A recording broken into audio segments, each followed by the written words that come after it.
Hey everybody, welcome once again to the Football Fandemic, where we are underway with the new football year.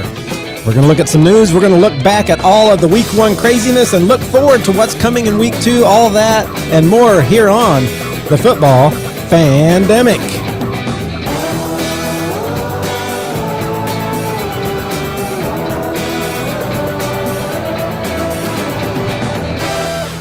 Well, hey, everybody, it's good to be here. I'm going to start by saying I'm Matthew Thomas here with Josh Kolodziejski and Brandon Colmark, who we're glad to have back with us after a couple weeks of busyness where he was. Good to have him back just in time to talk about a great Packers win. We'll get more into that later, but we are here as the Football Fandemic to talk about football, and we're going to start by talking about any of the big news that has happened after this first week of football.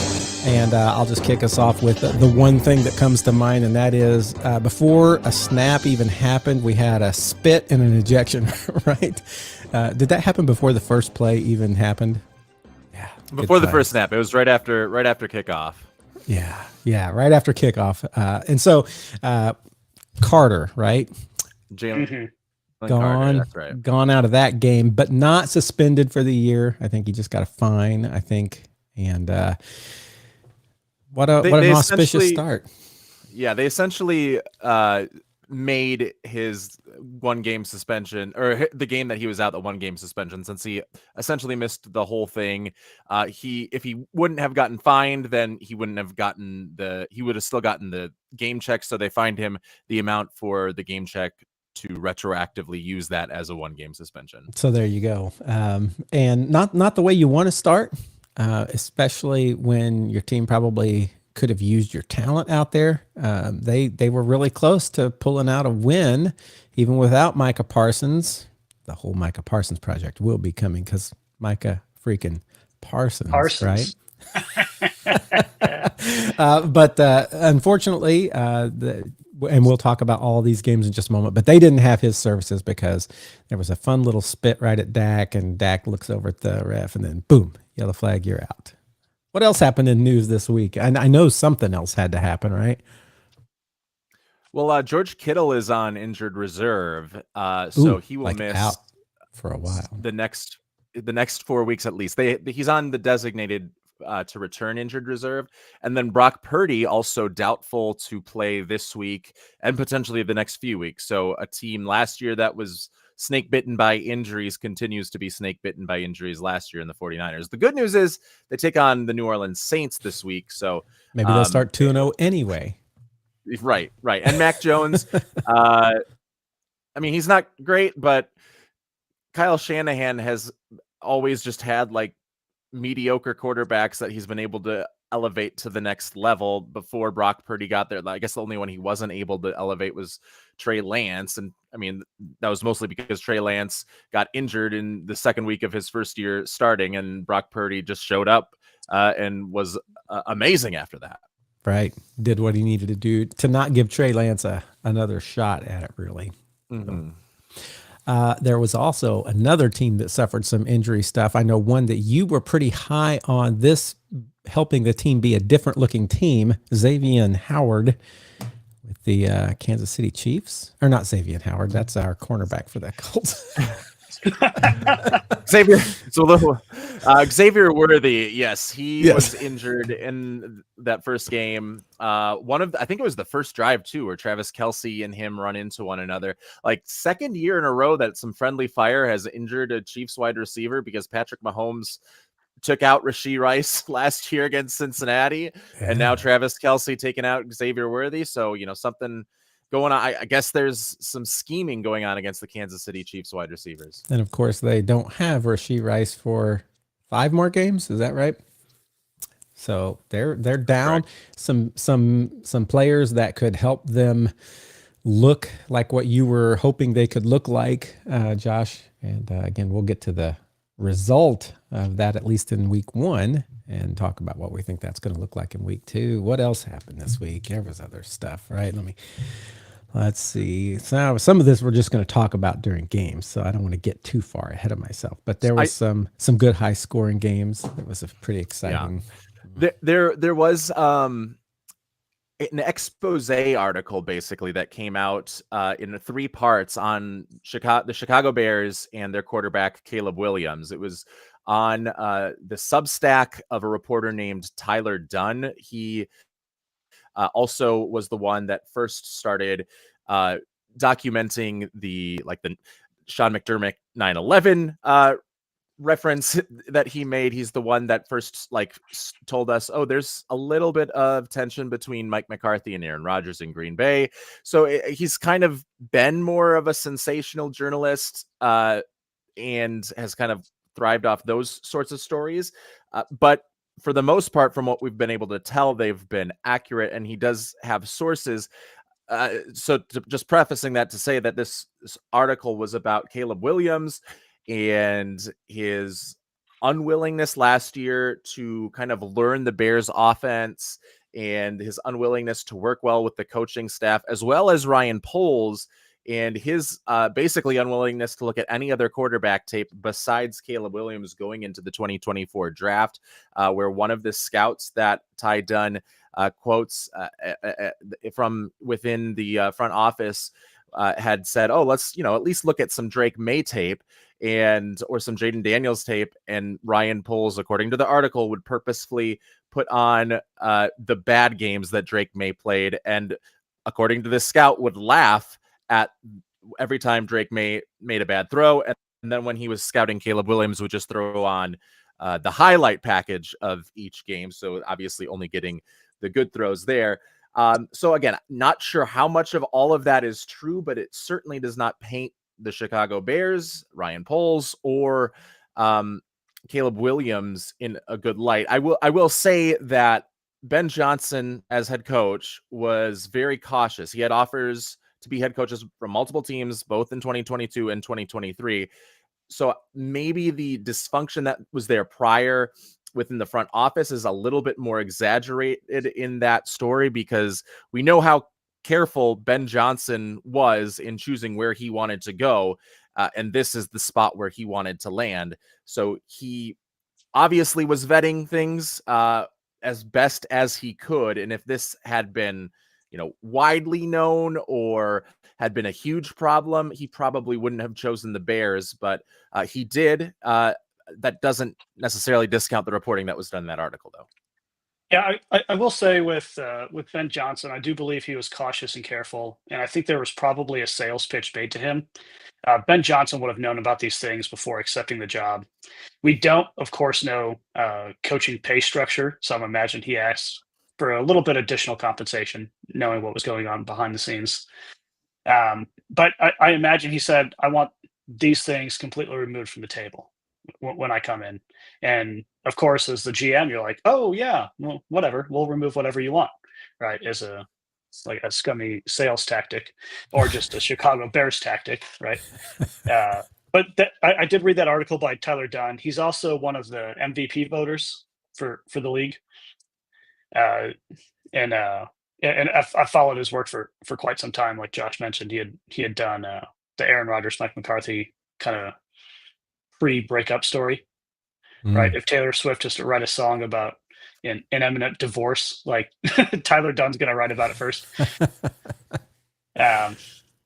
But yeah, I think it was mostly a sales pitch that Ben Johnson thought he could have a little bit more control than he's actually having. And I don't know if he got in the building to work with Caleb before accepting the job to kind of see how Caleb would naturally break down film and naturally do the work of a starting NFL caliber quarterback.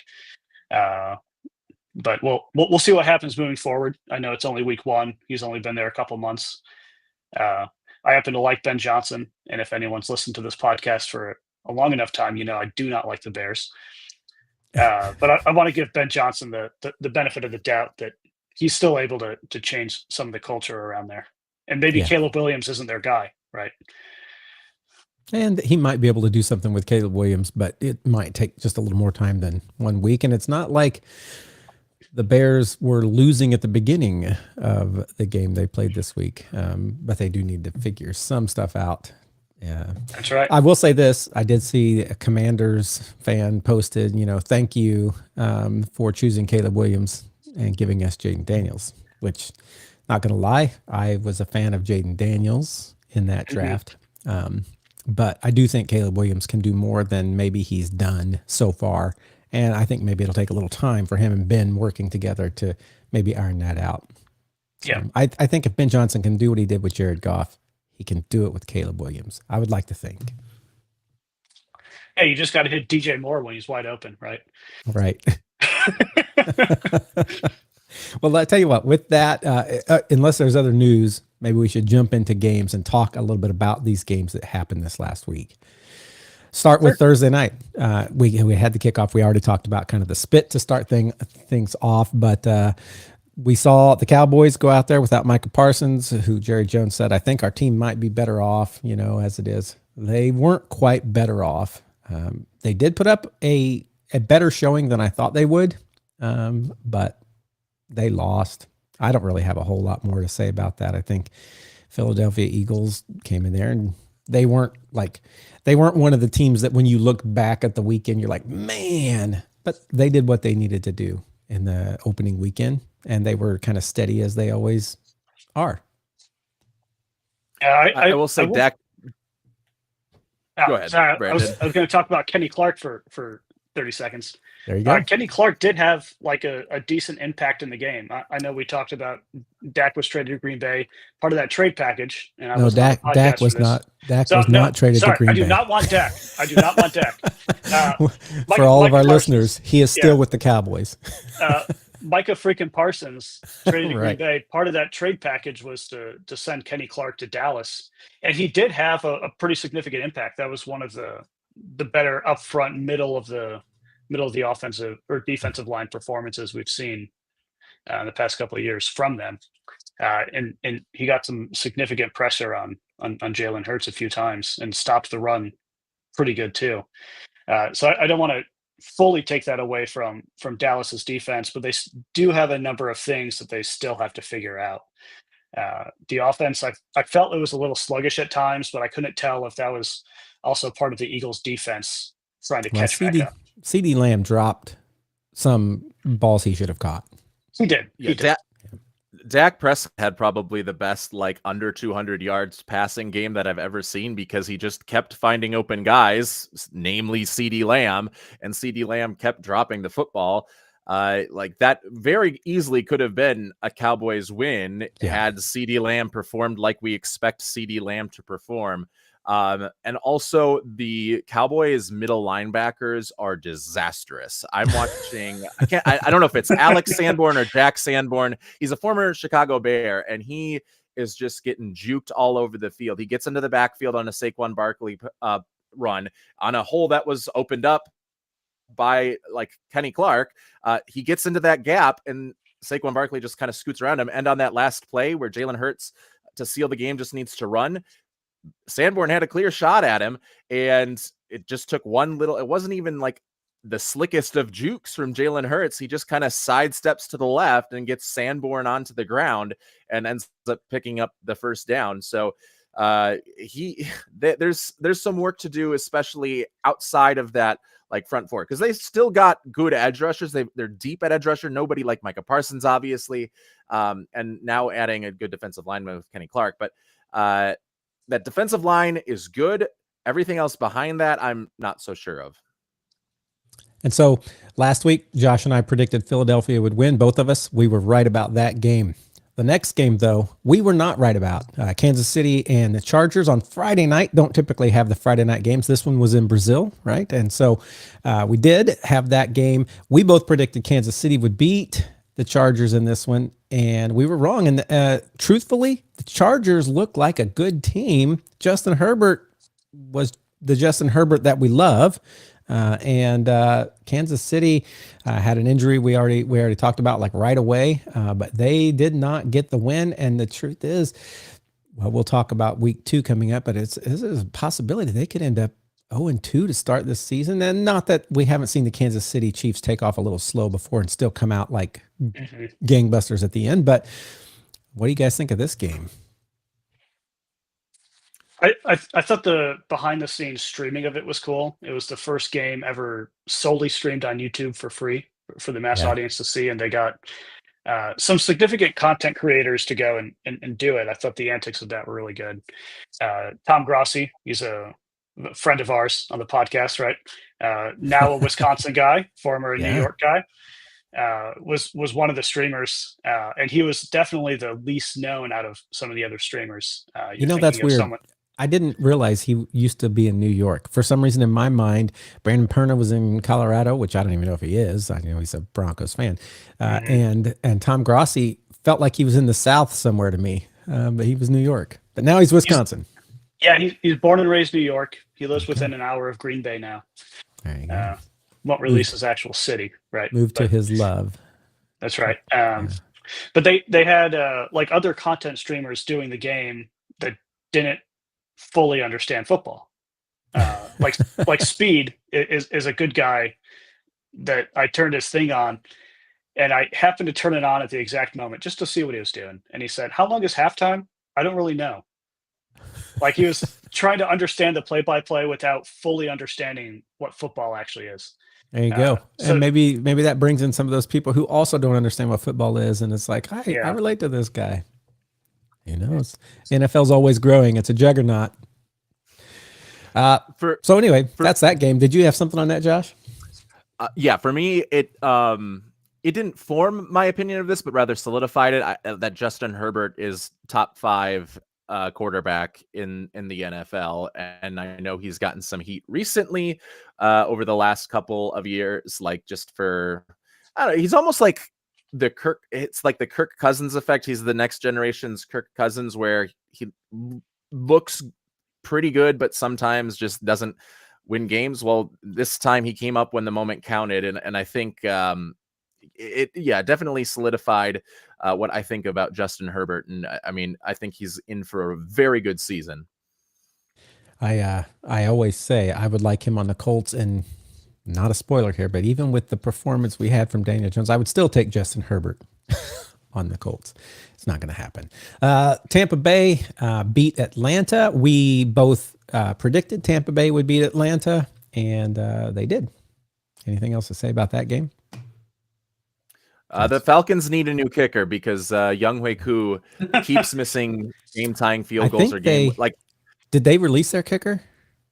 I think they signed somebody to their practice. Yeah, the 49ers released their kicker. Yes. But I mean, Michael Penix did just a fantastic job of getting them into field. Like first he let a go-ahead drive with about 2 minutes to go, and then Baker Mayfield did his thing and did the same to put the Buccaneers back on top. Under a minute left, Penix gets them into field goal range for a very makeable field goal to try and send this game to overtime. And Koo shanks it again. I know he had that one year where he was just nails, but I feel like he's been living off of the equity of that year for 2 or 3 seasons now, because there's a lot of times where he comes up and misses big kicks, and that's not fair to your young quarterback and the rest of the players on their team. Also, my guy Xavier Watts did not have an interception, but was all over the field as their free safety for the Atlanta Falcons. Yeah, and I think the Falcons could use a little more of a running game than they showed. They need to get that going. But you're right, Penix I thought looked fine in what he was doing, but they lost. We predicted they would lose. We'll see how that continues to go as the year goes on. Next one, Bengals versus Cleveland. All I can say, we both predicted the Bengals to win. I thought it would be a little more lopsided than it was.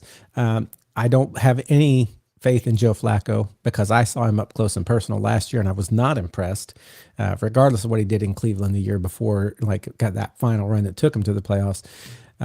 But Cincinnati, we talk about, well, they don't have a defense. They have an offense, man. Their offense, but that offense pretty much disappeared in the second half of that game. And it was like, where did they go? If it wouldn't have been for the defense they had, they would not have won. Any thoughts there on the Bengals and Cleveland? For me, it wasn't so much that the offense disappeared as Myles Garrett kidnapped them, shoved them in the back of his trunk and took them down to the Hudson River, tossed them out with an anchor on them, and they're now there. Myles Garrett had like sacks on back-to-back plays and then almost had another sack on the third play after that. And like his bend is like, not only can he get off of the line, but the way he can just bend underneath of an offensive tackle to get the angle. You think that he's going way too fast. He's going to get way too far upfield. And then he just like, slides almost under the table and is able to get to the quarterback. And that's what Joe Burrow was dealing with in the second half. That first drive the Bengals had, they had like a good plan against Myles Garrett, which was, double team. And then Myles Garrett was like, okay, the rest of the game, I'm going to split that double team and I'm going to just continue to do what I do. I am worried about the Bengals defense because Joe Flacco looked slow. Joe Flacco looked old, and Joe Flacco still was completing passes at a high rate to wide open wide receivers, despite not having like the strongest arm at this point of his career. I was watching him scramble at times in the backfield, and it looked like it was in slow motion, but in even slower motion were the Bengals defenders that were going after him. So it was something to behold. And I know Shamar Stewart got a good like PFF grade for his first game, but when I was watching it back, he looked like he kept getting stonewalled by whatever offensive tackle he was going up against. So I'm a little bit concerned about Shamar Stewart, whose biggest question was, will his raw athletic ability translate into a further development of his pass rushing ability? And so far that, speed to power transfer has not been seen, because he was just anytime he tried to use power, he was the offensive line easily anchored against him. But the Bengals did come out with the win. And so they did, yes. I forget who they face next week. Jacksonville, right? That'll be interesting because that was where the coach now in Jacksonville came from. No, he came from Tampa Bay. He came from Tampa Bay, yeah. Yeah, never mind that. Next game, we also both chose the same team to win, but we chose the wrong team. It's Dolphins and Indy. We both chose the Dolphins to win. I am an Indy homer. I have had no faith in Daniel Jones. I may have begun to look around. I'm going to say this though. Verdict is still out for me because I don't know how good Daniel Jones was or how bad the Dolphins were. I don't know which of those is responsible for this. We're going to see better this next week when they go against the Broncos defense, because I think Miami's defense, either the Colts are just better than I thought they were right now, or man, Miami is bad on defense. It just did not look good. There was turnovers and sacks, and I don't know if it were sacks. There were turnovers for sure. I'm remembering the turnovers very joyfully as I think about that game. I will say this: it should have been a shutout because the score they got, the touchdown with the 2-point conversion happened with a very, very clear, and if you watch this game, very clear delay of game that should have been called. It wasn't like that was like, oh, they just had to look from the clock over. I mean, it was like clock hit 0, clap, clap, clap, clap, and then the ball was, I guess, like. But, I didn't feel bad since it wasn't close. I wasn't like, what are you doing, refs? But the truth is that should have been a shutout game. And I know Mike McDaniel brought up some calls he thought should have changed the game the other way. I don't think you were changing it all the way as far as he wanted it to go. I think Mike McDaniels is realizing, yes, what Matthew said is true. I might be gone by week 8 this season. He's thinking a lot about me. I've gotten in his head. But Colts did look good. What did we have here? Oh, here's something that I was loving, and this doesn't have to do with Daniel Jones in the offense. Although I'll start there. Yes, we've heard the statistic: only team in the NFL to ever score on every drive, right? And that's only because most teams, when they're winning, at the end they will take a knee, and then that therefore destroys the score on every drive sort of statistics, because technically that's a loss, right? Indy on all 7 drives scored points. Daniel Jones, the only quarterback to do that. So, yay, Indy. Do I think that's like somehow more amazing than what some other quarterbacks have done? I do not, but it is fun to say. But what I was going to say a moment ago is what got me excited was every time they're talking about defense and someone on the broadcast unit would say, well, the Colts are in man coverage. I'm like, oh, yes, we're not in cover 2. We're not in the Tampa 2. We're not in cover 3. We're not in a soft cover like we always have been for as long as I can remember. It was nice to see a defense where we were kind of getting up in their face and pushing a little bit. So I like that. I think even Latu Leatu, or did I get it backwards again? Latu. I can never remember which is first and which is last. He even got an interception, which again, I don't think was planned. I think he just kind of happened to fall back, watch the eyes and get that. But it was a good performance by the Indianapolis defense. Again, I'm going to have to see what that looks like in coming weeks before I start getting on the bandwagon of, well, the Colts are going to be good this year, because I don't necessarily think that we can, after watching us beat Miami, say that, because it could just be Miami's going to be really bad this year. But I am happy to have a week 1 win for the first time in 11 years. Go Colts. I'll take it, and we'll move forward with a little bit of optimism. Not yet saying I love Danny Dimes, because I don't. But if by the time we get to week 5 he's still doing this, I will change my tune. I will completely change it. Brandon Harris out there, Brandon Harris, someone who watches our podcast, listens to our podcast. He constantly is telling me, "Oh yeah, Daniel Jones is going to take you guys all the way," and I'm like, he is not going to take us all the way. He's going to get us like right up to mid pack and then let us down, and we're going to be in mediocrity. But if we get to week 5 and we're still, if we're undefeated at week 5, I'm going to start to have a little excitement. But just remember, Daniel Jones has had really good streaks in his career. He signed a giant contract. He did. Yeah. I think it was in the 9-figure range, over $100 million. It was big. It was big. Yeah, most of it was guaranteed as well, I think. Yeah. But like we've seen him with good stretches in his career. I don't know if that means his mental capacity stops after those good stretches and he becomes a bad quarterback. If it's just natural wear and tear on his body, if he's not interested after getting a large paycheck. Or if it could be that he needed a second team to really get that longevity. I'm not ruling that out. And it wasn't the Vikings. We know when he signed there, he's not there anymore.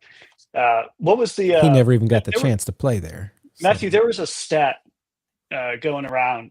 It was the first time the Colts had done something since Peyton Manning, and it had to do with Daniel Jones, I thought. What was that stat? I'm not sure. During the game, they were talking about it.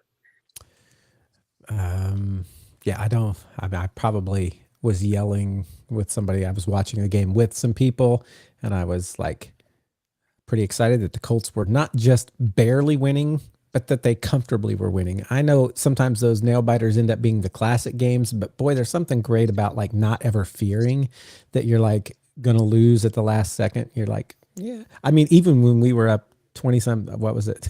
23. I said, never count 23 as a win. Ask the Falcons, right?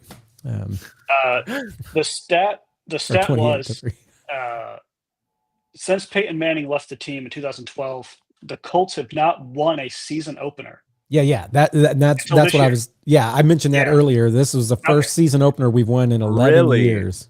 Huh. Yeah. 2012 was the last win, season opener. 2000, wouldn't it be? It would be 2010, wouldn't it be? Because Manning missed 2011. 2012 would have been Andrew Luck's first year. Right. When did it? Because it was 11 years, so it might not have been since Peyton Manning. It was our first home opener since 2013, right? I think 2013 was our last home opener win. Maybe it was a home opener versus just first game, because we haven't won our first game since 2013. So maybe the last home opener was when Peyton Manning, because maybe we were on the road those 2 years. You see what I'm saying? That makes sense. Yeah, I know that maybe Daniel Jones stuff might not be as repeatable, but it could be. First of all, he had some like good throws. A lot of it was kind of the schemed up plays from Steichen, but there was a whole shot that he hit in the second half where he has to get it to the sideline between the corner that was in the flat and is fading back on it, and the safety in the cover 2 that has that side of the field, and you have to get it there. Perfect timing. Daniel Jones did that with great strength. The one thing I think that is like something to be very, very impressed with in this very impressive win is the offensive line for the Indianapolis Colts. They were just completely dominant. It didn't matter run game. It didn't matter passing game. They stonewalled what is really the only strength of the Dolphins on defense when you've got Kenneth Grant, Bradley Chubb, the Seiler, who they just signed to a big deal. Like, they've got some guys on the defensive line that just didn't make any noise. And I know, Matthew, you've been a big Tanner Bortolini guy. He's taken over perfectly for Ryan Kelly after getting some spot starts last year. And that offensive line looks good to go. And so does the defensive line. And Travarius Ward looked really good also in his first game with the Colts. Cam Bynum had an interception in his first game with the Colts and a celebration. And so like, yeah, he reached down like his hammy was pulled. Is that the one you're talking about? No, that was was that him? It was whoever got the pick six. They ran in, and as they were running across the line, they're like, oh, and I'm like, no, don't even do that as a pretend. We don't want any of that mojo in this place. So if you win in the trenches, at the very least, you have a pretty high floor in the NFL, regardless at times. Not this isn't like a blanket statement, I guess, but almost regardless of who your quarterback is. And if Daniel Jones can just play like that and not turn the ball over and be confident, which it looked like he was pretty confident in where he wanted to go with the football, then that really changes my expectations about what the Colts can do if that offensive line and defensive line stays healthy. And like you mentioned, Matthew, they ran a ton of different coverages. It wasn't just like they did 30% man. They ran cover 0 to almost the highest percent of last week. They ran like almost evenly cover 1, cover 2, cover 3, and cover 4. Just almost hearing like those variations is like so new to me. it was they're all about at a 15 to 20%. Cover 2 is at 38%, but everything else and cover 0, even though it was higher than most of the league, it was still only at 6% because nobody is going to run cover 0 more than like 10%. But like everything else is like 15 to 20%. And like it's different looks, and that Lou Anarumo defensive signing, at least right now, looks like it's paying off. Yeah, against the Dolphins defense, offense, it looked good. And you want to think Tua like is better than that, but he missed some throw. Like he was wildly inaccurate. Yeah. And missed high, and that caused a couple of interceptions. Yeah. It was not a good performance for Tua Tagovailoa. No. And Jonathan Taylor, for those who had Jonathan Taylor on fantasy, he was looking so great at the beginning. In the first half, you're like, man, I'm going to have a huge score. But then he kind of comes out for almost the whole second half, and Giddens actually looked pretty good in there running, and some of the runs he got, I was like very happy with his performance too. And so hopes that the Colts can at least give us some good feelings, but then kind of in my mind, it all crashes back down when I think, they're going to do just enough wins to keep us mediocre.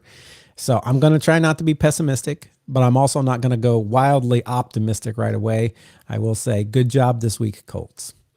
Let's move on. Carolina, Jacksonville. We both picked Jacksonville to beat Carolina. And yes, indeed, Jacksonville did beat Carolina. I don't have a whole lot to say about this game. Do either of you? I didn't watch this game, so I can't say much.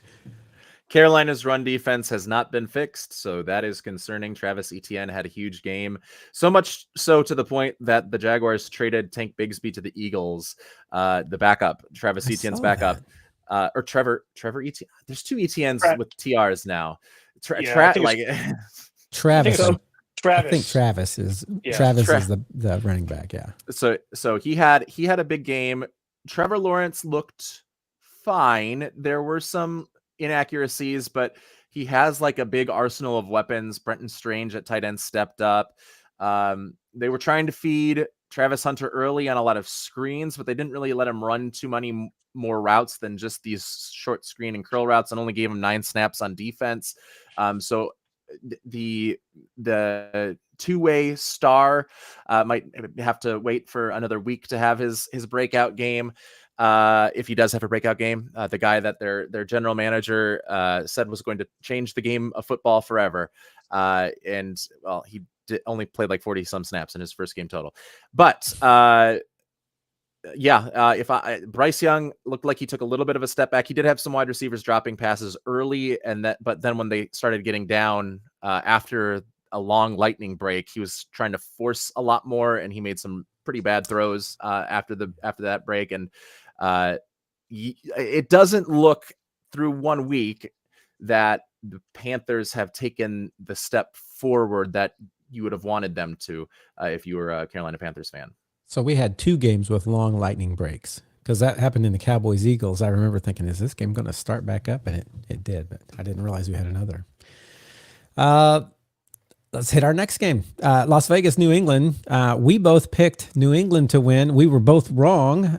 We apologize to Ezra Bardsley out there who had full faith for the Las Vegas Raiders. Now, it's good to see Pete Carroll and Geno Smith do what they did. Do I think they can do this every week? I don't know, but it is good to see them come out and start with a win against New England.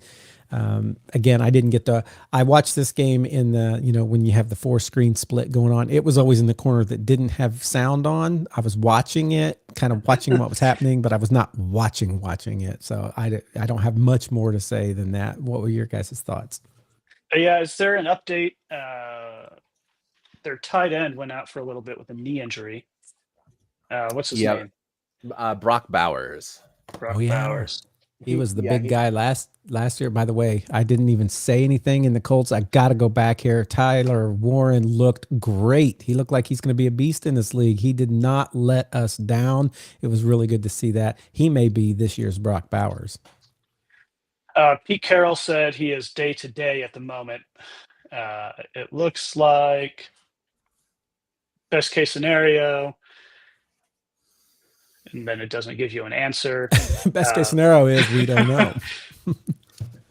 Yeah, it says best case scenario for Bowers, who was predicted to suffer a more serious injury by a sports doctor who reviewed the incident. That's the sentence. What a great reporting writing.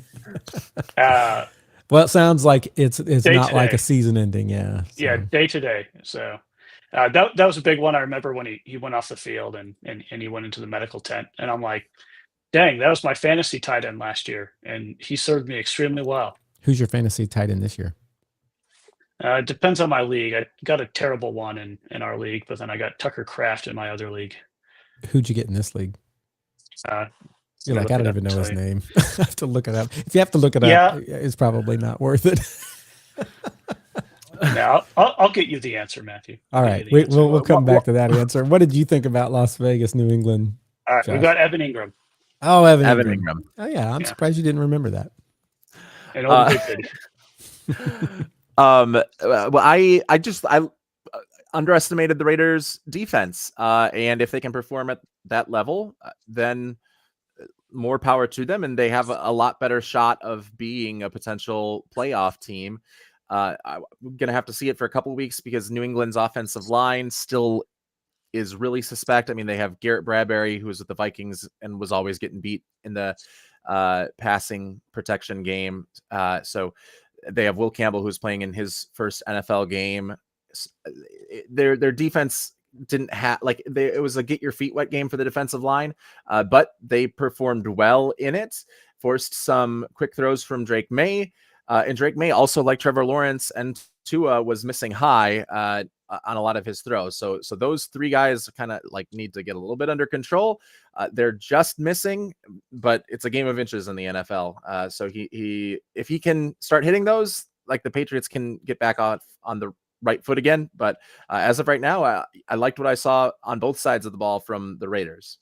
Yeah, and the Patriots was one of those I thought in the AFC East was going to kind of step up to push the Bills. Right now, Bills are the only winners in that division, right? So they've got New England and the Jets, who are kind of there. I mean, we'll talk about the Jets here in just a couple games, but at least the Dolphins look horrible, so I don't have anything to worry about there.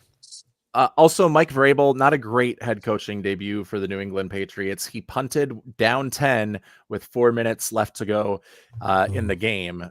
So the Raiders just needed to get 1 or 2 first downs to make sure the Patriots could only have one possession the rest of the way. They got one first down. The Patriots got the ball back, but did not have any time to like realistically make a comeback. Come on, Mike Vrabel. Moving on, Arizona at New Orleans. We thought Arizona would win. We were correct. I thought they probably would have won a little more handily than they did. It was closer than I thought. Again, this was one of the games sitting in the corner down there with no volume, but I was kind of keeping an eye on what was going on. And I'm like, why are they still so close? Why are they still so close? But Arizona did win. Any thoughts on that game? Kyler Murray, I feel like when he does not play up to his ceiling, he significantly limits what the Arizona Cardinals can do on offense. Like they just were not able to get really anything going against a Saints defense that probably at best is league average and that lost one of their starting safeties, Julian Blackmon, for the season to an injury earlier. Hey, in that the was game. a Colt. That was a good let go by us if that was going to happen. He was the guy that they replaced Tyrann Mathieu with, because Tyrann Mathieu retired. So Tyrann Mathieu gone, Julian Blackmon gone.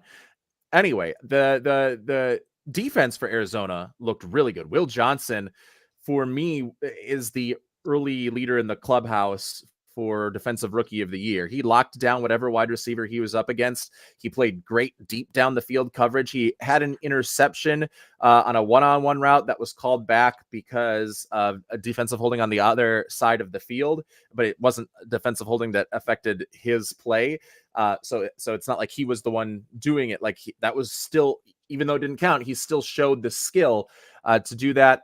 Max Melton, Bo Melton's brother, two cornerbacks, best two brother cornerback combo in the NFL. Some are saying, I don't know, but he looked pretty good out there. And Calais Campbell, it was nice to have him back as well. So the Cardinals defense on the up and up.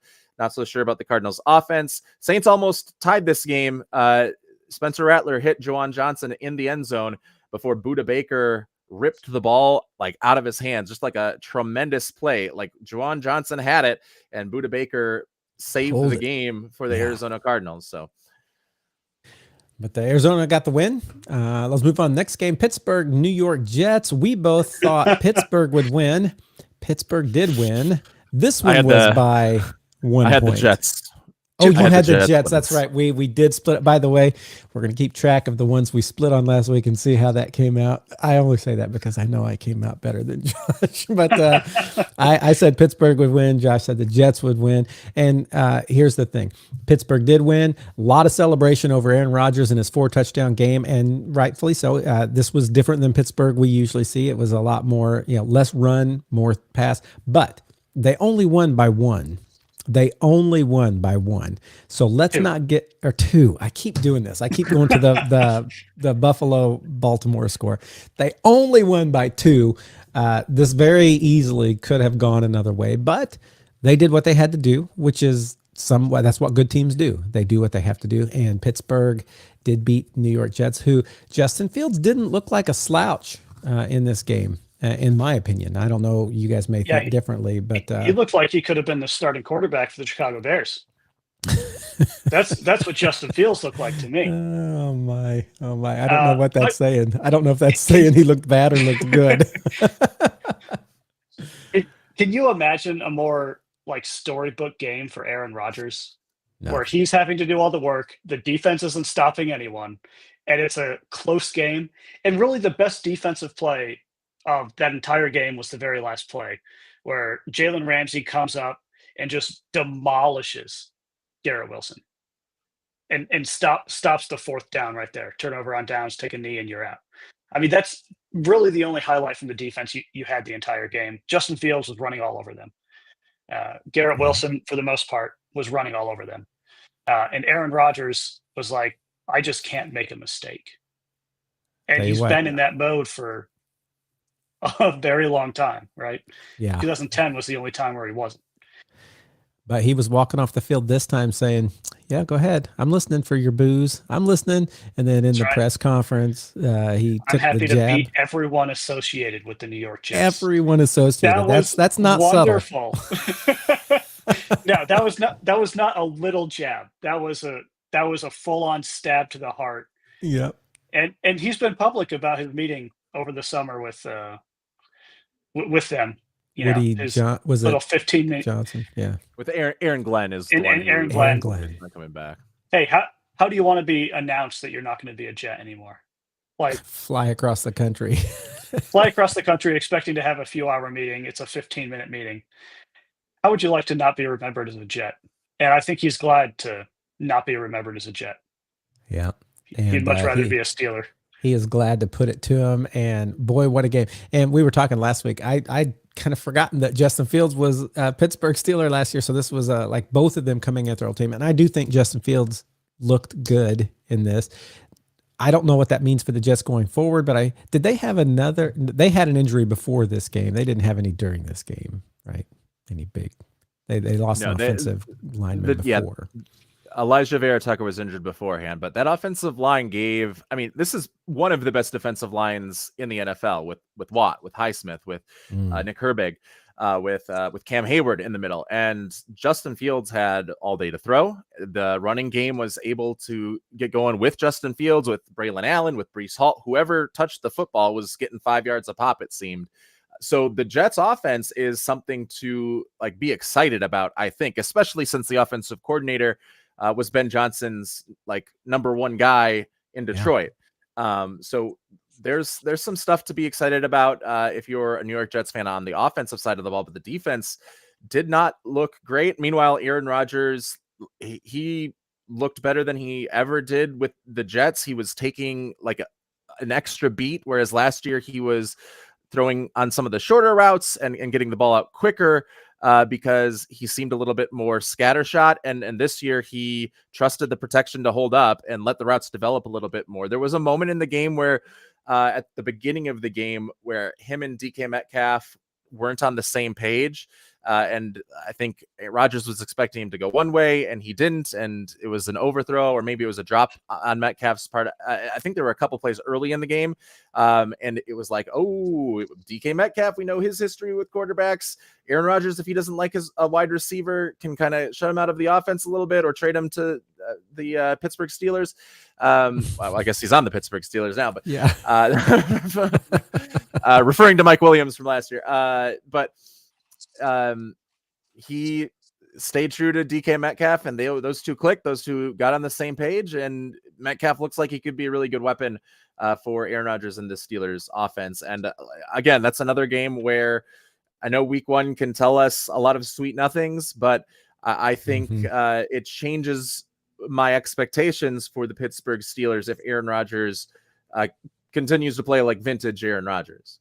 Yeah, if he can put up 41 points every week, that's a problem for opposing teams. But if they give up 40 points every week too, that's a problem for the Steelers. You've got the Bills. Yeah, you've got the Bills and Ravens score again. Right. 34-32 is right. I understand your sentiment. I cannot get that score right. I am so sorry. It took me a second to even realize what you guys were saying. 30s. 34, right? 4 touchdowns. 4 touchdowns. Let's 4 touchdowns. I think that must be where I got messed up. Yeah. Anyway. It's all right. We'll help you out, Matthew. We're here for you. Let's move on to this next game. This next game, we split who we thought would win last week. I thought the Washington Commanders would win. Josh thought the New York Giants would surprise everybody with their offensive line. I think you were talking about maybe defensive line. Defensive line. It did not look that good for their defensive line. Washington did beat New York 21-6. Thoughts on that one, Josh? The defensive line was okay. It was not to the elite level that I think it will be later on in the year. The offensive line was not good, and Russell Wilson was putrid. Again, holding same problems we've seen ever since he got to Denver back in 2020, holding onto the ball too long, not going with the open read that's there, but waiting for other routes to develop. And then when they don't develop, he's just running around, and he doesn't have the scrambling ability that he did when he was younger and was in Seattle. He does not look like Lamar Jackson did when he would hold the ball and run all over the place. Two different quarterbacks. They are it needs to be Jackson Dart. It needs to be Jackson Dart soon. Yeah. I don't know how much of an upgrade Jackson Dart will be. I think I've said a couple times I'm not high on him, but I think he could be effective in this Giants offense. And like one of his biggest strengths is his big arm. It was just he was a one read and dip guy. Like one read, it's not there. Okay, throw it away or take the sack or try to run. So with Brian Dable, though, that can work with a good offensive coordinator. So, you know, it was definitely like disappointing. Endurance Armstrong for Washington, huge game for them. A ton of pressures, just was all over the field against the pass. And maybe he's getting some of those pressures again because Russell Wilson is extending plays that he shouldn't be extending, but he's still sticking with the play, getting into the backfield and forcing Russell Wilson to get rid of the ball and forcing bad throws. But they're apparently sticking with Russell Wilson at least for one more week. But I know his time is coming. It's like in the Princess and the Frog. They're the bad guy in that movie. He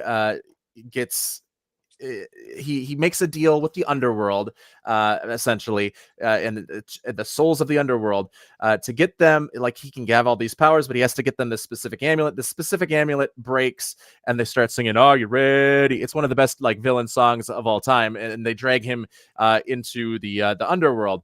And I just imagine Jameis Winston is having this big Cheshire grin, waiting to drag Russell Wilson down into the backup quarterback world.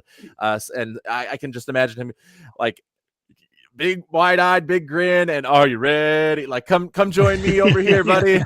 You got two Disney movies in that reference. You got the Cheshire Grin and you got the "Are you ready?" Yeah. Well, here's what I'm going to say is it's going to be a long year. The reason they're sticking with Russell Wilson is they heard your predictions last week about the surprise New York Giants going all the way to, how far did you have them going? I had them, because of that defensive line and what they should be able to do in the run game, I had them winning the division, but it was part of it was because of the rules that I set out in my predictions, where one of the team, right, like that, you have to change out 7 teams to, and like, one has to go from worst to first. And one has to be a laughable one. So the Giants were the ones that I had out of the laughable teams that I had the most faith in because of the defensive line. I had them losing their first round playoff game, but, right? I had faith. I had to put faith in like either them, the Saints, or the Browns, among others, and I felt like they were the best bet there. The best worst bet to bet on. Mm-hmm. But they let you down this week. We'll see what they do next week.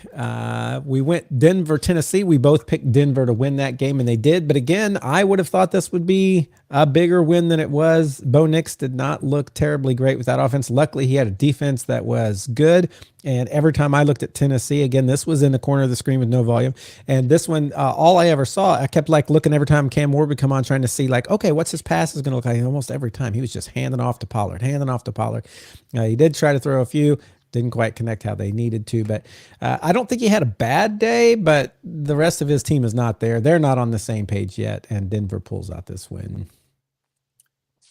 Cam Ward kind of had the day that I expected him to have in his first game against what probably could be the best defense in the NFL, or one of the best defenses in the NFL this year. And Calvin Ridley certainly did not help him out. It was like a big week for number one receivers dropping a ton of passes.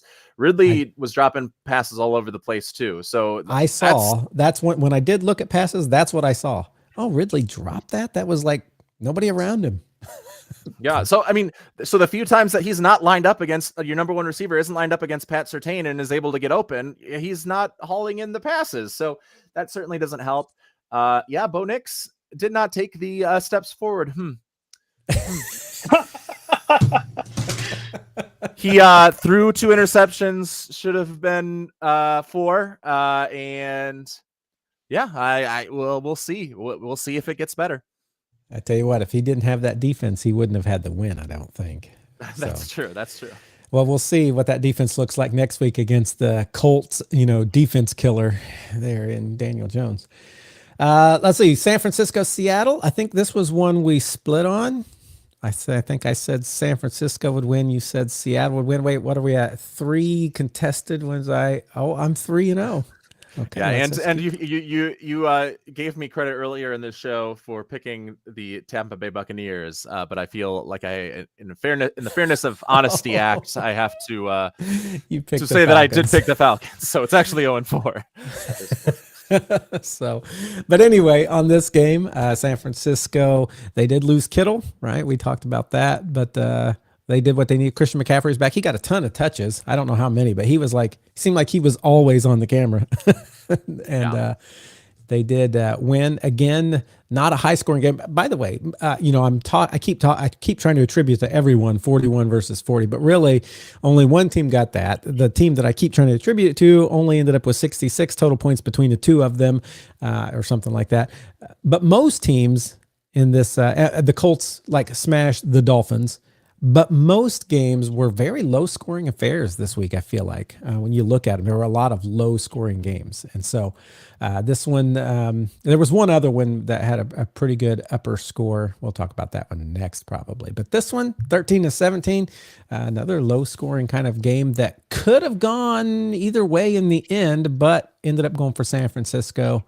Darnold couldn't get it done with his crew in Seattle. Brock Purdy, one of the worst game-winning touchdown throws you'll ever see, where he kind of just lobbed it up into a sea of hands, and his third-string tight end Tongas comes down with it. When you say it very easily could have gone the other way, I mean that is why, because that very easily could have been intercepted. The defenses, this wasn't a low-scoring game of bad football. This was a low-scoring game of defenses showing up and showing out. It was really fun to watch from that perspective. Did you have something you were going to say about that one, Brandon, or just agree? Nope. Nope. I agree. Well, we will go to the next game, which you might not have anything to say about either. I don't know. It's Detroit versus Green Bay. Last week, I think we both chose. No, we didn't both choose. I chose Green Bay. Josh chose Detroit. No, we both. Oh wait, no, yeah. Never mind. You're right. And this was the fifth one that I got correctly predicted, and Josh incorrectly predicted, of our differences of only 5 games. I think this was our last difference. And in this one, the big question we had last week was, what's going to happen with Detroit now that both of their coordinators are in other places? And actually, not just both their coordinators, but the guy who was number 1 under Ben Johnson is also gone. What's that going to look like for Detroit? And at least in week 1, I think we can see that there was a difference because of that. Now, how much do we say there was some because of that? And how much do we say Green Bay just looked really good? Because Green Bay did look really good. Micah Parsons stepped in there. He didn't get the full number of counts, but he looked good when he was in. Jordan Love had maybe a shaky throw or two, but overall he looked good. What do you think about this one? We'll start with Brandon because it's Green Bay. Yeah, I haven't been on the podcast since we did way too early season predictions. Yeah. And I don't know if anyone remembers my season prediction was 17-0. If the Packers just don't lose, they go 17-0. That is quite a leap of logic. If we don't lose, we go 17-0. But That's yes. right. That's right. You can plug and play any team there. I chose to play the Packers there. And for 1 week, you're right. And so far, I'm 100% right. Yeah. And I know at the time this was before any Micah Parsons Right. deal. I understand that. And it was shortly after Matthew Golden came out, and we didn't know what Matthew Golden was going to look like, and we still don't really know what Matthew Golden's going to look like. The conversations then were, it's very possible that the Packers start 0-2. We start with the Lions, and then Thursday night Commanders, 2 really tough teams in the NFC, and I don't want to downplay either of them. Yeah. But so the way I usually go through and I watch football is if the Packers are playing, I focus on the Packers. If not, I watch Red Zone, and I kind of see highlights of everything. Off of everything I saw, I felt like the Packers had the most complete game: offense, defense, special teams. I know there's a couple wonky stuff. I don't want to say it was a perfect game by any means, with the exception of a super impressive one-handed catch touchdown by Tesla and the last in the last drive of their game, right? The Lions did nothing on offense. They have 2 premier running backs. Yeah. David Montgomery, proven stud in this league, and DeAndre Swift, another proven stud. No. Jahmyr Gibbs. Jahmyr Gibbs. Wrong running back. Right. Wrong running back. I'm getting to Matthew's age, guys. I Hey. every day I'm getting closer. These two teams scored 41-40. That's all I'm saying. But and Matthew said it. Micah Parsons did not play the full game. It was somewhere between 40 and 45% of snaps, like well under half, right? But of what we did see from him, his first play he came in was third down, Detroit's first drive, and he made Penei Sewell look like a freaking joke on just his very first play. And Penei Sewell is a proven tackle in the NFL. He's very good. Was he All-Pro, second team All-Pro, somewhere in that category? Yeah. Like one of the top tackles in this league, and he just came in and said, "Not against me," and that's exactly what happened. And so we saw those matchups throughout. He did have the big sack.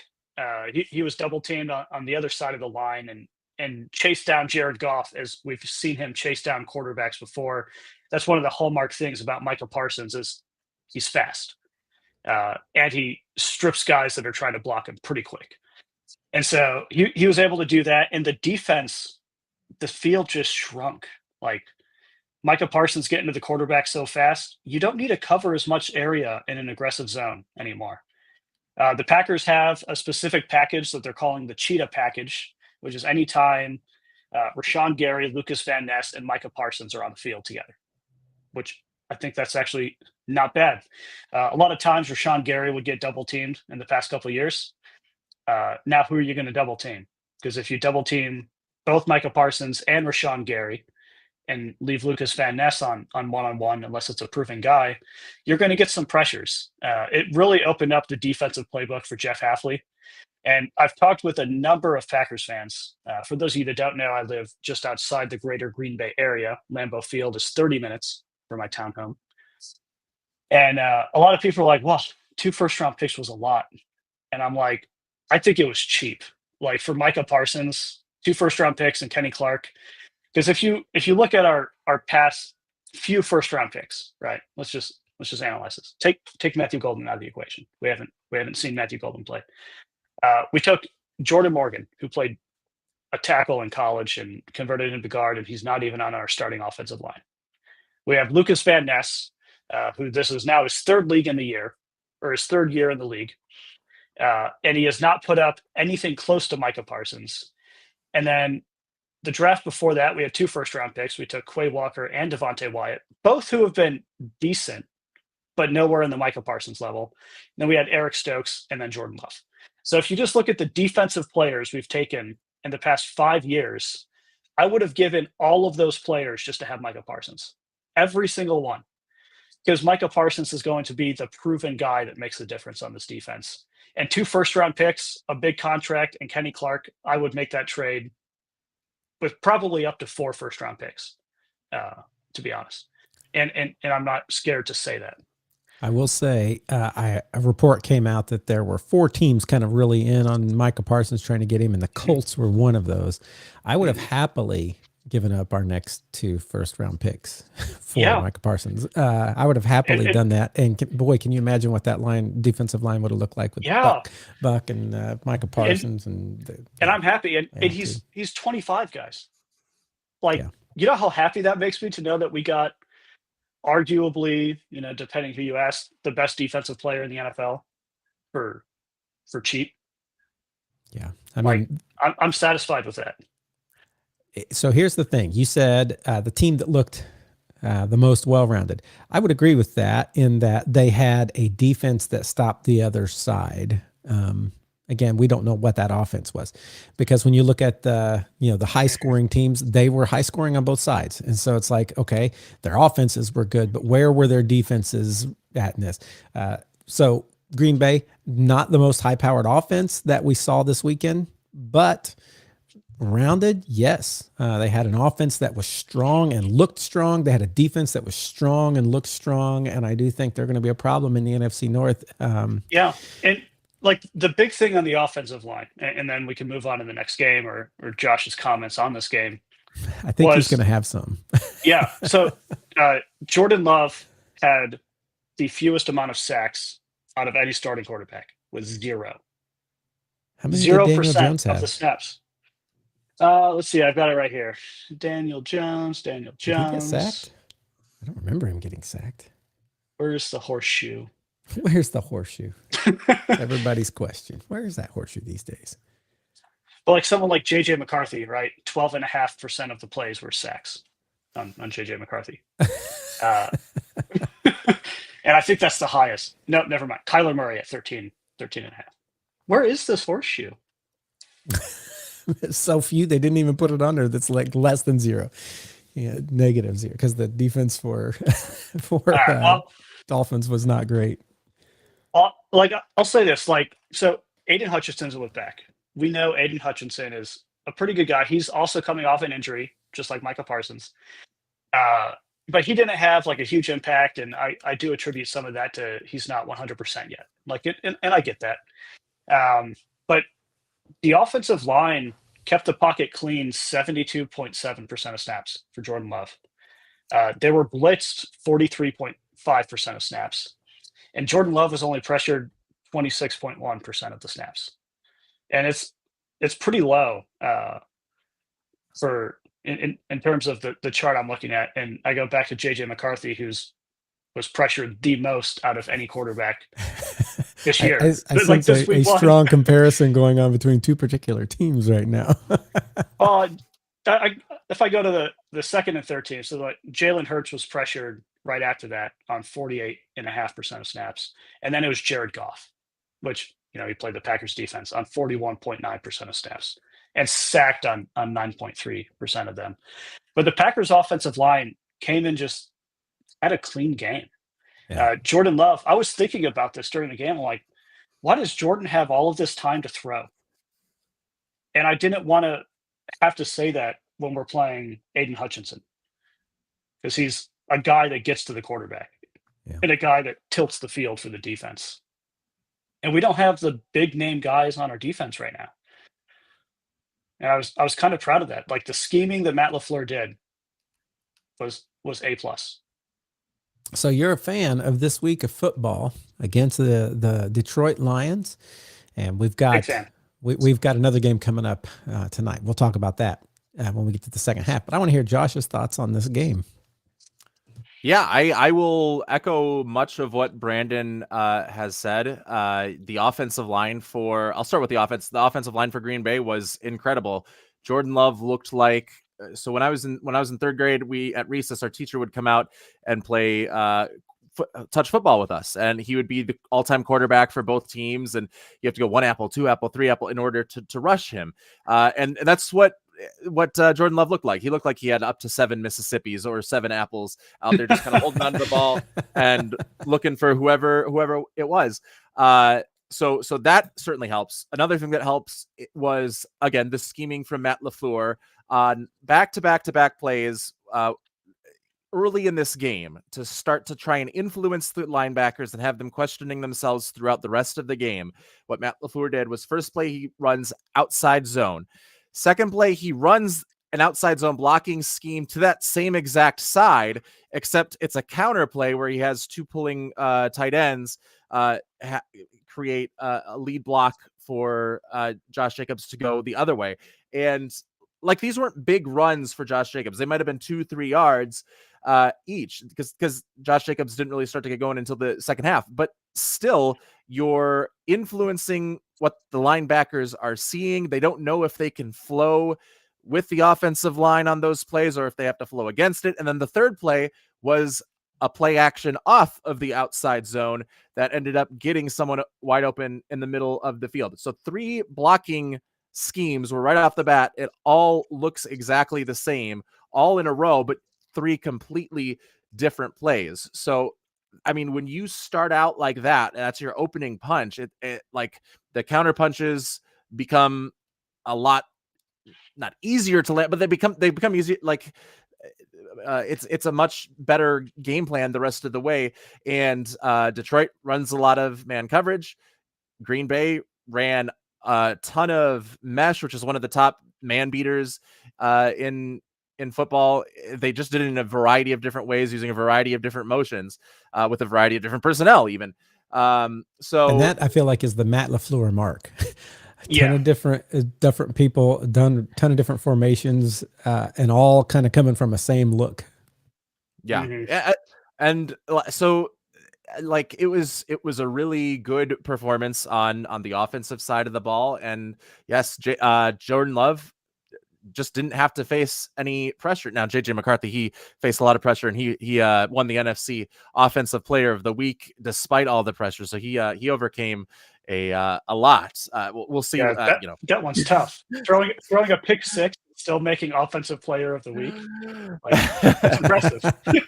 uh, on the defensive side, yeah, we all know what Micah Parsons is gonna bring to the game, and he did exactly that when he was in the game. But he was able to become even more effective because of what his teammates were doing on first and second down, when he wasn't necessarily in the game, and that was stopping the run. And I think two guys that I want to point out specifically are Edgerrin Cooper and also Lucas Van Ness. Edgerrin Cooper had 9 run stops, which he so like I think like 3 yards or less, he makes the tackle on those, and on 5 of those run stops, he ran over 20 yards to get there. So Edgerrin Cooper, second-year linebacker, all over the place.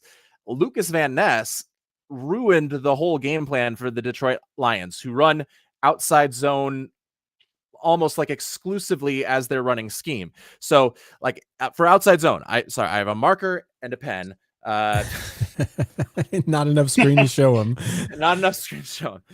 So if this is the offensive lineman, the play is going to be run. Sorry, now it's, oh my goodness. This is the offensive. If you scoot back and come forward. Yeah. If I'm running to the left, or if I'm running to the left on this play on an outside zone, my offensive lineman has to go to the left gap, go to the player that is in that gap, and wrap around his outside shoulder in order to make that block.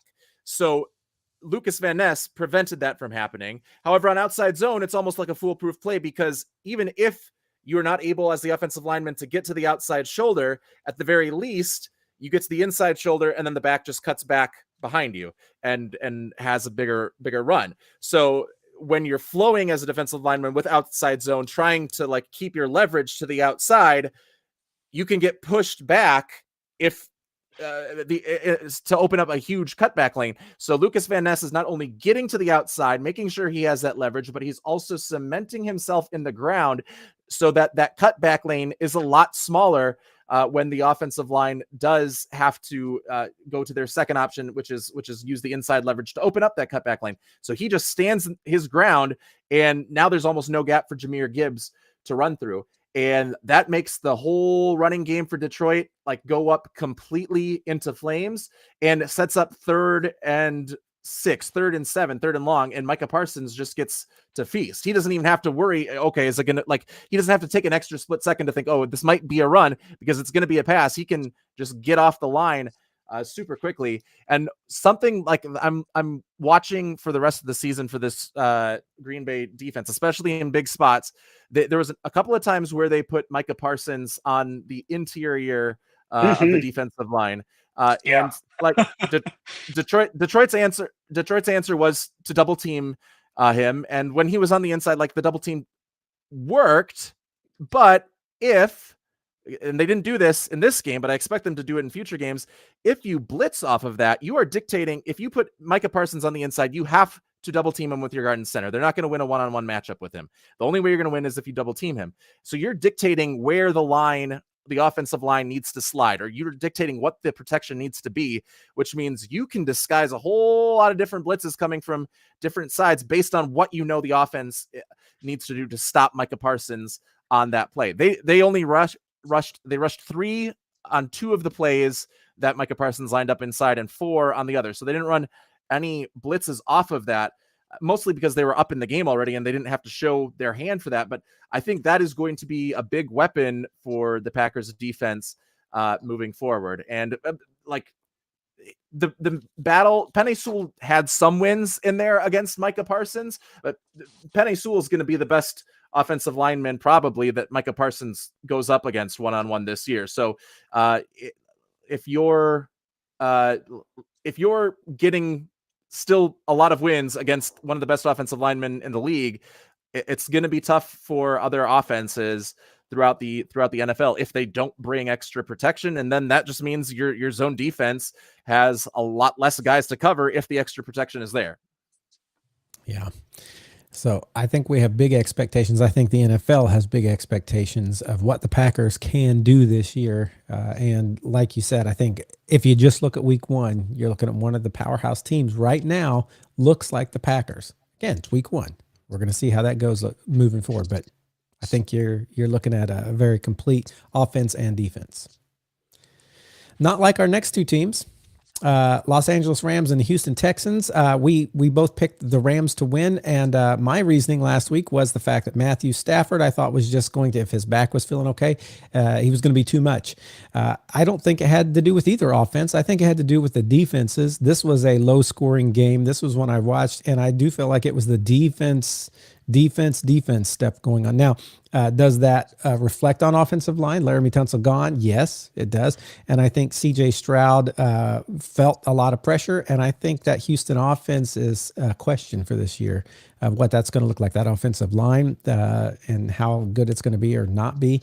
But Los Angeles Rams beat the Houston Texans 14-9 in what was largely a defensive battle. Anything else there before we go to the actual 40-41 score game? Nope. Okay. Buffalo-Baltimore. Buffalo-Baltimore, we said was going to be the marquee game. I think I don't know if we both chose that as marquee, but we both agreed it's going to be a big game, and it did not disappoint. This was the first Sunday night game, and it was maybe one of the most exciting games that we'll see this season as far as like back and forth. And I'm not going to lie, when this game was going, and I know I'm not alone in this, Baltimore looked so dominant at the beginning. When you have Derrick Henry running like he is still running, man, I just kept thinking, he's been in this league for a long time, and he's had a lot of carries, and he's had a lot of yards. He still looks good, and he did. Yes, he had the fumble that maybe began the turnaround, but Baltimore looked good. Both Jackson and Henry looked good. The whole team looked good, but then Josh Allen steps up and says, hold on, you want to see looks good? Let's go from here on out. And he, on his own almost, it felt like, turned that game around at the very end, and it was crazy. 41-40, and that is the score. 41-40 win. What were your guys' thoughts on this game? I will say, Matthew, I'm gonna ditto a lot of what you did. One of my fantasy teams, we were up pretty significantly with only Josh Allen left on the opposing team. And I lost by like 0.04. Just that's how they feel losing by one. It's like worse than losing by a lot. You're like, no. And it's like I had such a dominant week, and I felt so good. I was up by 38.5 points. Wow. And I'm like, there is no way, absolutely no way, Josh Allen is going to come through and demolish me. I was wrong. I was very much wrong. He got 38.6. yeah, 0.54, right? Oh. It wrecked me. But as like fantasy dominance, and we didn't cover our fantasy draft on this podcast. Josh Allen went in the second round in our fantasy league. Brandon Harris took him and said he's going to be the guy that changes games and is going to be like we've never seen before. And as of week one, like Brandon was 100% correct. Like that did happen. He told me now, Daniel Jones was going to be the guy who like changed, but he obviously doesn't believe enough to draft him.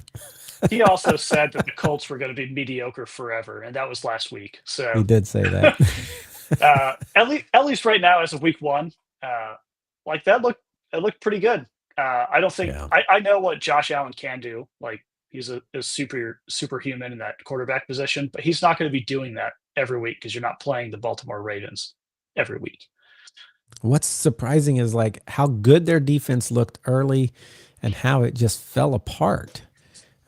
That's when you were talking about like the well-roundedness of the Packers. At first, I started to say, "Oh, there are teams that were," but it's having that defense in there, I think, is what gives you that kind of solid, well-rounded, because both of these teams gave up so many points, and they've got to get their defenses kicking into gear to stop that. Now, was it because the other team's offense was so strong? That's always the question you're asking.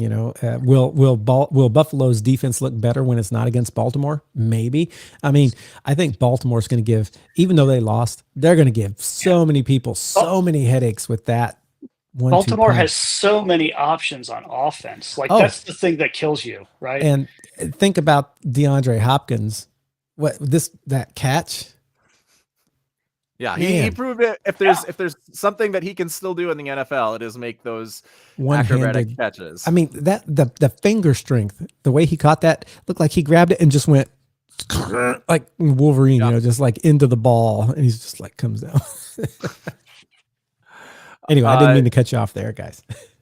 It felt sacrilegious almost for the Vikings and Bears to play a football game, for any team really to play a football game within like a 72-hour span after that one. It felt like we needed more time to like digest and just we could have, maybe we could have even just been like, all right, do we really need to do the rest of the 2025 season? Like that's as good as football's going to get this year. Like it was that good of a game, which tells me because we can't have good things in life. I like been around long enough to know that good things in football that everybody wants just don't happen. And it's going to be like the Chiefs and the Texans in the AFC Championship game. And these teams will not meet again. And it'll be like a 13-7 sort of game where the football's being thrown all over the place. That's what's going to happen. This game, the result and the way in which this game played out has guaranteed for me that we will not be able to see this game again because we cannot have nice things. Well, let's hope that is not true. Let's all like root against Josh's prediction there, because I would hate to see Kansas City and Houston in the Super Bowl. But I would hate to see that too, because that means Houston's the NFC representative at this point. So Baltimore Buffalo, great game, and great storylines all over the place, from the fans pushing Lamar to the great one-handed catches to the comeback, all of it, even the fans that left who wanted to get back in the stadium, all those fans that Josh Allen forgave but said, don't give up on us. We don't give up. So good game. But that wasn't our last game. Let's go ahead and hit our last one. Minnesota, Chicago. I have recorded that. I still have not got to watch that game, so I can't say much about this, but I do know Minnesota 3-point victors over the Bears. Tell us how that happened, guys. Yeah, well, the first 3 quarters of J.J. McCarthy's debut went about as disastrously as I probably could have imagined, to the point where I was like, okay, let's start at least right now. If this continues, we got to start looking potentially at quarterbacks to draft in the next year, because if it's this bad the rest of the way, we're going to have issues. Upon further review, he had a lot of throws that were deflected at the line of scrimmage where there would have been big plays behind them. So, and Kirk Cousins had for whatever reason, Kirk Cousins also had this issue in 2018 when he first came to us, and he fixed it. So let's hope JJ McCarthy can fix it. Also, it seemed like he, at the beginning of the game, was doing a bit too much at the offensive line. And he was trying to, first 3 plays of the game, first 4 plays, even, he was checking to different plays, and the play clock was getting down to 1, and he just had to be like, okay, never mind. So it was a little bit of timing that caused him and the offense to really not get out into a good place until the 3rd quarter of this game. He threw the pick 6, which it was a pretty bad throw to Nashawn Wright, who used to play for the Vikings, who's on our practice squad last year. He's trying to get to Justin Jefferson. He saw a blitz coming, checked to that play. And I think he's going to have a little bit less freedom to check to plays. I think he wanted to kind of show, I belong here. And I think he was trying a little bit too hard early in the game in doing that because it led to the detriment of the offense.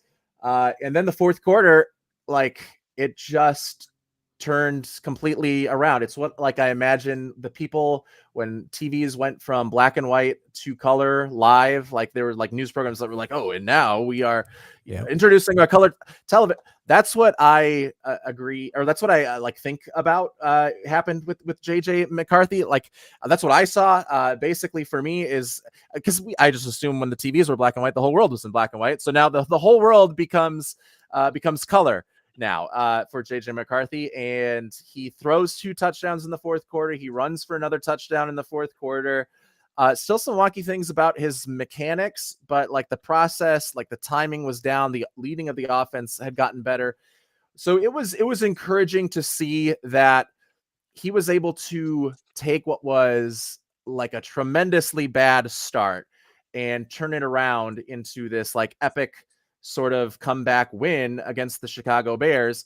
And he became, I think on the broadcast, they said he was the first quarterback in their NFL debut to overcome a 10-point or more deficit in the fourth quarter since 1985 when Steve Young did it. So we've got the wow. We've got the next Steve Young. We've got the last Michigan quarterback who won a ring in college and then played in the NFL. Tom Brady. We've got the next Tom Brady. Like that's everything right there. So many comparisons.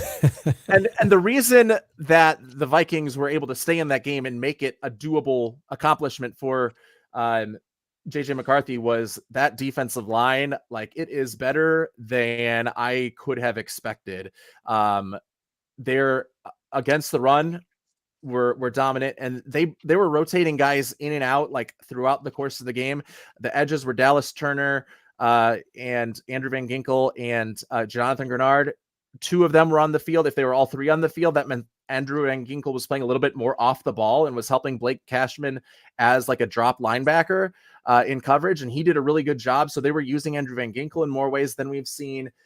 Grenard and Turner both had big games. They didn't get sacks, but they were able to push the pocket.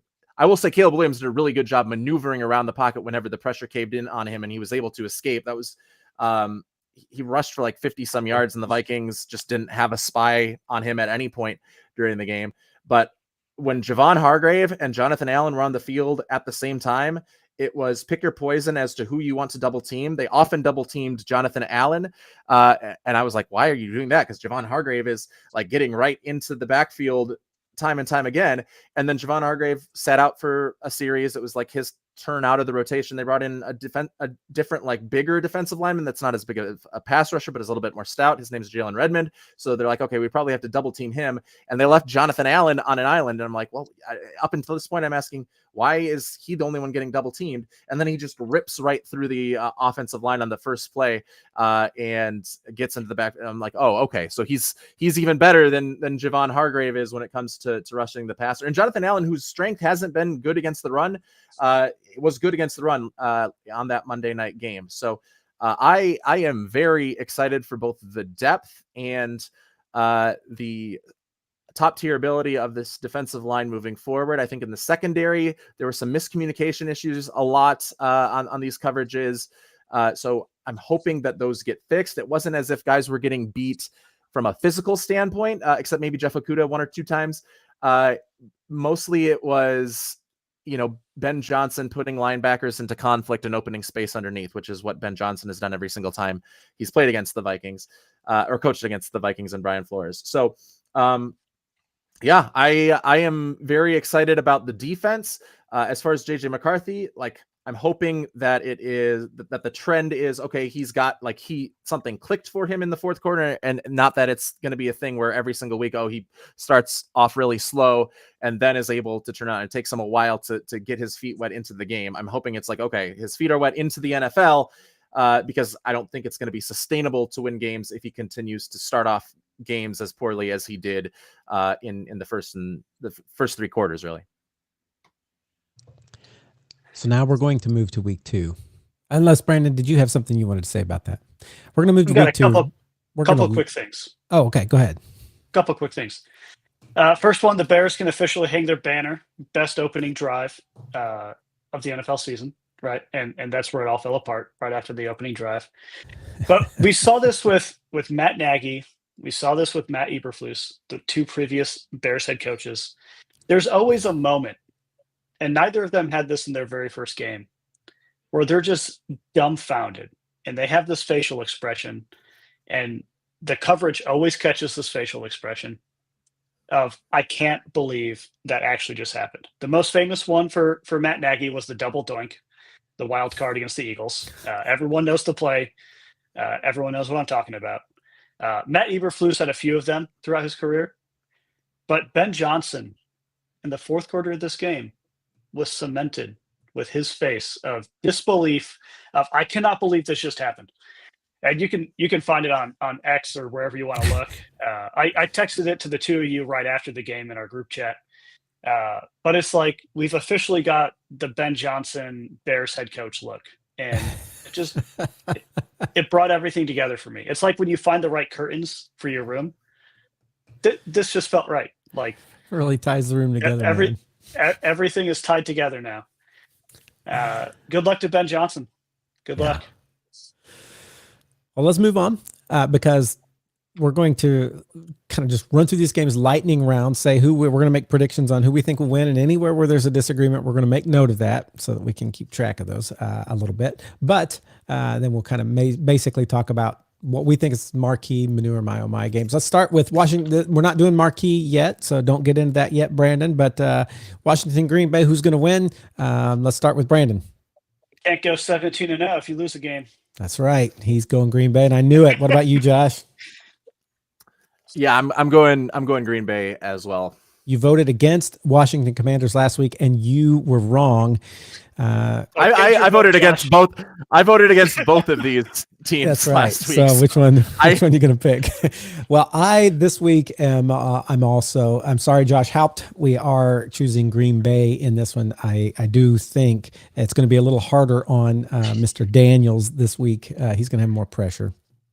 Josh texted me, Josh Haupt. He wanted me to say his final score prediction for tonight when we talked about this game. So I'm guessing he does not agree with us. His vote is the Commanders will win 100-0. Okay. So, well, that's a pretty conservative view there. We'll see if that comes out or not.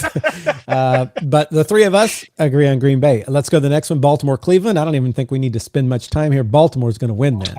Baltimore's going to win that easy. Yep. Bengals, Jacksonville, Cincinnati, Jacksonville.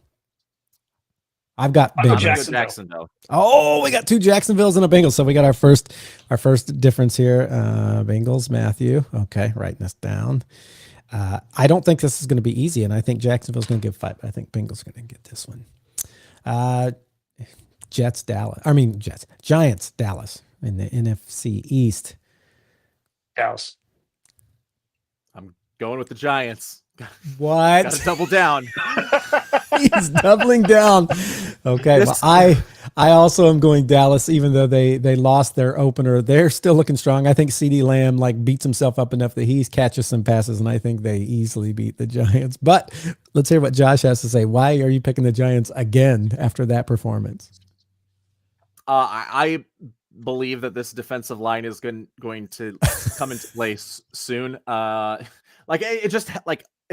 can't imagine that this season it doesn't. Like with Dexter you've got to Lawrence, stick with your predictions, right? Kayvon Thibodeau, and I also have to stick with it. Russell Wilson, having him out there still worries me, and which is why it's like a coin toss game for me. But the good news is that Dallas's linebackers, from what I saw last week, can't cover, can't stop the run. So as long as you can get past the defensive line, if you're New York, then you're going to be solid. Next one, Detroit, Chicago. I'm going to make what feels like a bold prediction, and I'm going Chicago on this one. You're going Detroit. Yeah, you can't go 0-17 if you win a game. I'm going to go Chicago with this one. Ben Johnson. Now I have.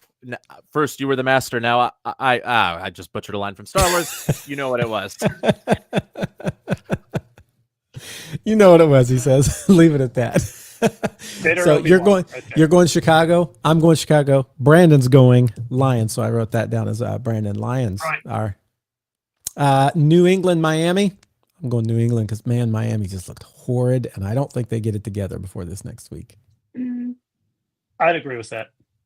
Yeah, I'm gonna go New England too. Oh, I was getting ready. I thought you were going the other way there, Josh. I really did. San Francisco, New Orleans. I'm going San Francisco. New Orleans is just not good. I'll go San Francisco as well. I'm going to go New Orleans. Oh, we got us another. Brandon's going to be the With contrarian Brock this Purdy week. out, with George Kittle out, I think the doors are open. There's a possibility. Okay. Buffalo Jets. Where's it I'm at? gonna go Jets. Where's this game at? Ooh, I thought I was going to be the contrarian here. I was going to say Jets, like kind of surprise everybody here after that big week. I'm going to go Buffalo. Okay, that puts you on the as the opposition. Yeah, we've got 3 of Brandon as the opposition, only 1 of Matthew, none of Josh. Well, I guess opposition-wise, he's playing it safe. Yeah. Let's see. Not putting myself on an island this year. He's trying to get back some record here. Pittsburgh, Seattle. Pittsburgh. I'm going to go with Pittsburgh in this one, even though I don't think they can continue to win like they did. I just don't think Seattle has it all together yet. I'm going to go Seattle. Okay, he is stepping out on a little bit of an island. Defense. Okay, I've got it noted. Rams, Tennessee. I'm going Rams. That defense is going to kill Tennessee. Yeah. Rams. Okay. Carolina, Arizona. Cardinals. Yeah. I was really divided on this one. Really divided. But I was going to choose Carolina, thinking you guys were going to choose Arizona, but I'm going to stick with Carolina. We're all going to get this wrong, or we're all going to get it right. Wait. Yeah. Wait, I'm on Arizona. Yeah, we are both on Arizona. Yeah. Why did I just think you guys both said Carolina? I am sure I just heard Carolina from both of you. Oh, I said Cardinals. So there's maybe I looked at Carolina CAR and you said Cardinals, and I just looked at that and read it as.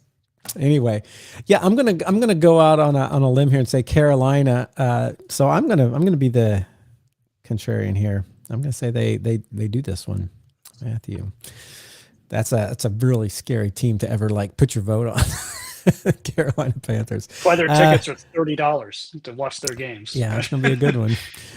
Denver, Indy. Indy. I'm gonna go Indy. Wow, can't believe I'm doing this. I'm going Denver.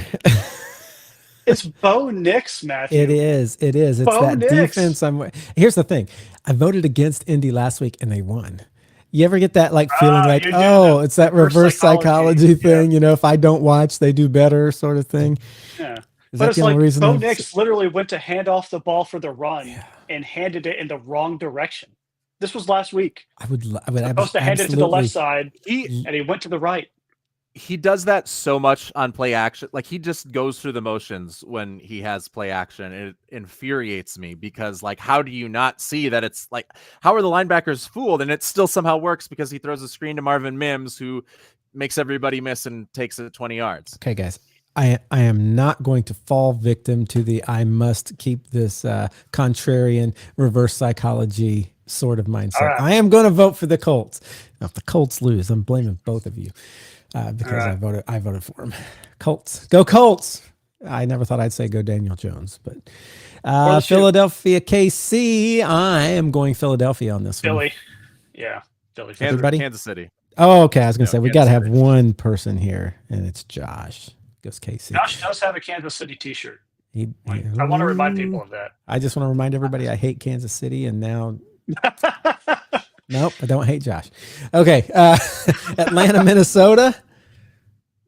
Atlanta. Skull, Minnesota. What did you say, Brandon? Atlanta. He said the wrong answer. We've got one each. Which one am I going to go for here? Fine. Going Minnesota on this one. I'm going to put Brandon out by himself here. Atlanta. All right. Put me on an Brandon. island. All right. We got Tampa Bay, Houston. Tampa Bay. I'm gonna go Houston. And I'm going Tampa Bay also. So Houston is a Josh only. They have good defense, but their offense was looking rough. Chargers, Raiders. Chargers. It's gonna be a good game. I'm gonna go Chargers though. I'm also going Chargers on this one. Sorry, Ezra. I'm going Chargers on this one. They looked so good last week, and you guys won, but it wasn't dominant. So I'm going Chargers on this one. So that's our picks. But which one's the marquee? Which one's the manure? Which one's my mind? Let's start marquee. Which marquee game, Brandon? I don't have to even ask, but I'm going to. Packers Commanders tonight. Packers Commanders tonight, right? I'm going to just I always feel like I should pick a different one when someone picks one, but man, that's the one I would have picked. And I think I'm still going to. I'm going to also agree marquee Packers Commanders tonight. I'll go Bears and Lions because I think the big storyline there is Ben Johnson against his old head coach, and we can really figure out if Ben Johnson is Anakin Skywalker in Revenge of the Sith that loses to Obi-Wan and Dan Campbell, or if he is the New Hope Anakin / Darth Vader that beats Obi-Wan Kenobi. That was that was what I was trying to quote earlier. Was something about he was the apprentice and now I'm the master. I like how you put Ben Johnson on the evil side for both of those, regardless of if he wins or not. He's still the bad guy. I don't know very many Jedi that were biting kneecaps, right? My. I'm going to start this one. My. I'm going Buffalo, New York Jets because I think that's going to be a marquee. Yeah, I guess we could go manure, but I've already kind of tipped my hands. I feel like you guys should follow me in my because I've said Buffalo, New York Jets for me. I'll follow you. Is my What do you guys got? I'm gonna go Jaguars, Bengals. I think a lot of offensive fireworks from this game. It's gonna be a fun watch. Defenses can't stop anybody, so. Yeah, I'm going to stick with the same one Josh said, Jags, Bengals. I was looking at that for my. Okay. Yeah, and the reason of the my for Jets is because if the Jets beat the Buffalo, that's huge. That's a big deal in that NFC East, especially coming off of all the MVP talk of Josh Allen last week. If he doesn't pull it off against the Jets and Justin Fields does, going to be my. What about manure? Let's start with Josh this time. Manure. Yeah, so whenever a door-to-door salesman comes to my house and tries to sell me on something, I try to be cordial and not just dismissive and send them on their way. I know they're trying to make a living. I'm not going to be rude to them. I'm not necessarily going to buy the product, but I'll at least be like, I'll treat them like a human, unless they come to my door and sell Spencer Rattler and Mac Jones on Sunday because Get out. I want no part of that. Okay, so Spencer Rattler and Mac Jones, New England and New Orleans, the two new. San Francisco and New Orleans. I'm so sorry. San Francisco. All right, Matthew. I'm still stuck in the past. Mac Jones in New England. All right. We'll pray for you. Pray for me. At least I'm not saying Drew Lock and Daniel Jones are the same person anymore. Finally got that one figured out, and it only took me having one on my team. I'm going to go with the obvious one to me, and that's going to be Ravens-Browns manure. Yeah, you're going the most lopsided. Yeah. I am going again with two junk teams. I'm going that I picked one junk team to beat that no one else did. Carolina, Arizona. And I don't want to say total junk, but neither one is inspiring to me. And I know Arizona could do something, but I'm calling that the manure this week. Carolina, Arizona. All right. Well, I think that probably should do it for us for tonight. So, guys, thanks for joining us. We've got all our predictions in. We're going to come back next week and see who was right, who was wrong. Hopefully it's as exciting a week of football as week 1 was. Thanks for joining us this week on the Football Fandemic. We'll see you guys then. Bye now.